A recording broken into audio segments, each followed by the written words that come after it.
South Africa has issued a formal reprimand for Israel's ambassador in the country.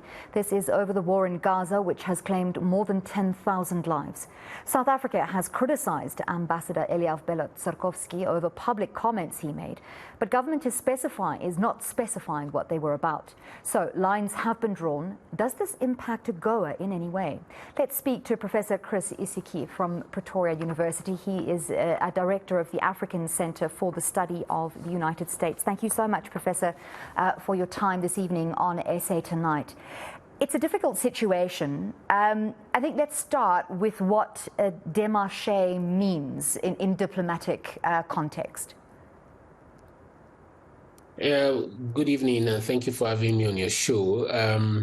Well, a démarche is essentially an action or a gesture, by a government, that is said, done, given to, an ambassador or a representative of a foreign government in a host country, to either appeal or protest or make representations of the host country's disapproval or interest in a particular issue. In this case, of South Africa issuing a démarche to the Israeli ambassador, it is to, just formally try to inform the Israeli government of South Africa's dissatisfaction, one, with its position in the Israeli bombing of Gaza, and then also to express disappointment or disapproval of the ambassador's conduct in South Africa.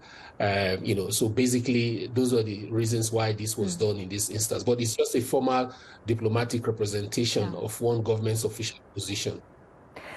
So that press release mentions unfortunate conduct. You've referred to it as well, but no specifics around what he has believed to have done. The press release also saying that he has acted outside of the Vienna Convention. What could that possibly be, to your knowledge? Well, it's to do with statements he's been making about South Africa's position on the Israeli-Palestine conflict. He's been very vocal in criticizing that position, and like was said in the démarche order and in the meeting, giving the transcripts we saw from DECO.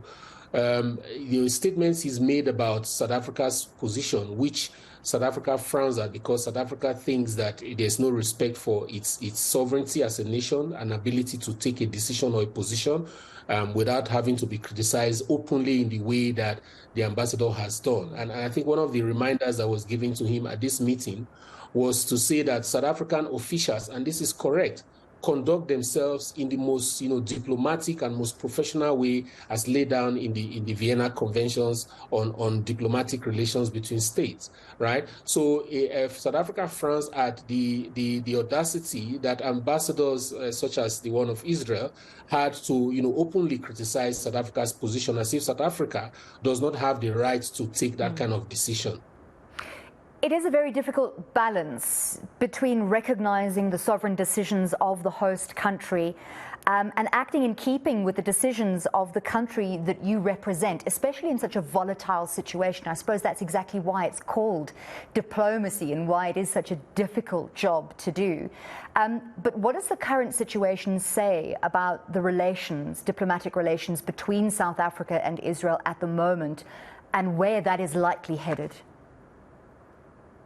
I think the worst thing to even be worried about is South Africa's withdrawal of if not just its ambassador, or recall of not just its ambassador from Israel, but it's recalling of its entire mission, which is not necessarily good for South Africa, but that in itself, is a worse indicator of deteriorating relations between South Africa and Israel than even this démarche that we are talking about. I think the démarche is coming after the fact to try and explain why South Africa did that withdrawal and to also convey South Africa's government's position to the Israeli government. But like you see, to answer you more directly, it does indicate frostiness in the relationship. I hope that over time this will be resolved for the two countries to remain cordial as they've always been. Of course, South Africa not giving up on its position, which has always been clear since 1994 in terms of where it stands on the Palestine conflict. Last question for you. Staunch supporters of Israel in their position in Gaza, of course, the USA, and this puts us in a very precarious position as regards to AGOA. Senator Coons this week saying that an immediate review of South Africa's participation in AGOA should take place, and that following very shortly on the heels of the withdrawal of our South African mission from Israel. Do you think South Africa's position puts the AGOA deal in jeopardy? And should South Africans be worried about that, given that the conflict playing out in Gaza at the moment is so horrific that there can be no more sitting on the fence? Each of us needs to take a position somehow, and South Africa taking in a strong position against abuses of humanitarian rights should at least have some support, whether or not you buy into that kind of ideological argument. Well, interestingly, I think South Africa has actually shown bold leadership, and this is the kind of leadership that the United States should be showing. They are beginning to show it now, but from the get-go, they should have been able to, as world leader, clearly, condemn Hamas like they did, but also to condemn Israel the minute the bombing started indiscriminately, cutting out water, electricity, and energy supplies to the Gaza. These things are not in tune with humanitarian law, and the world leader should have been able to. Now, with respect to AGOA, one would one would have thought that full hosting of the AGOA forum in South Africa, but clearly not, because, like you mentioned, Senator Coons has submitted a draft of a bill to renew the AGOA for 16 years, and that's a positive, but that will also require an immediate out-of-cycle review of South Africa's eligibility. Now, an out-of-cycle review does not necessarily mean that South Africa would be removed. Okay, this was the case even in the last cycle where South Africa was reviewed but eventually kept in. But I know that apart from the issue of South Africa's position in the Russia's war in Ukraine, they have also added Hamas, and especially Dr. Pando's call to the Hamas leader, as well as her visit to Iran.